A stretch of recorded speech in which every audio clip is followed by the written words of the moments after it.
જય શ્રી કૃષ્ણ। હું બીનાકા ફરી એકવાર મારી યુટ્યુબ ચેનલમાં આપ સૌનું સ્વાગત કરું છું। તો આજે હું એક સરસ મજાનો વિડીયો લઈને આવી છું। આ વિડીયોમાં મારા મામી પણ છે, મારા મામા પણ છે। તો આજે અમે બનાવી છે મેથી, શિયાળુ વસાણા જે આપણે કહીએ એમાં મેથી બનાવી છે। તો વિડીયો આગળ વધારું એ પહેલાં આપ સૌને વિનંતી કરીશ કે મારા વિડીયોને લાઈક કરી શેર કરજો અને ચેનલને સબસ્ક્રાઈબ કરજો।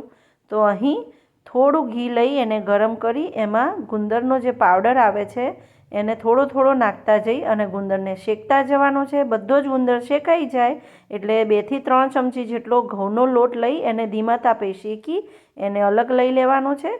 ત્યારબાદ 500 ગ્રામ જેટલું ઘી ગરમ કરવા રાખી દેવાનું છે।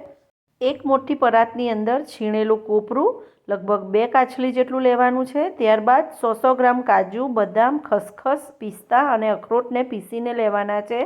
આ 100 ગ્રામ ગંઠોડા અને 100 ગ્રામ સૂંઠનો પાવડર લીધો છે અહીં। ત્યારબાદ 700 ગ્રામ જેટલા ગોળને ઝીણો સમારીને લેવાનો છે અને એને ગરમ ઘીમાં પા કરવા દેવાનો છે, એટલે કે થોડોક ઓગળવા દેવાનો છે। ગુંદને આ રીતે ખલના દસ્તાથી થોડોક ભાંગી દેવાનો છે અને ગોળ ઘીનો પા સરસ થઈ જાય એટલે એને ગેસ બંધ કરી એમાં શેકેલો ગુંદ, શેકેલો લોટ આ રીતે લઈ અને મિક્સ કરવાનું છે। ત્યારબાદ 200 ગ્રામ જેટલો મેથીનો પાવડર એડ કરવાનો છે।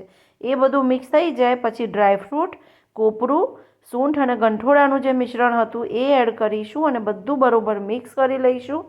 ત્યારબાદ પરાત અથવા થાળીને આ રીતે ઘીથી ગ્રીસ કરી અને બધું જે મેથીનું મિશ્રણ છે એને નાખી અને ઘીવાળી વાટકીથી આ રીતે સરસ દબાવી લઈશું।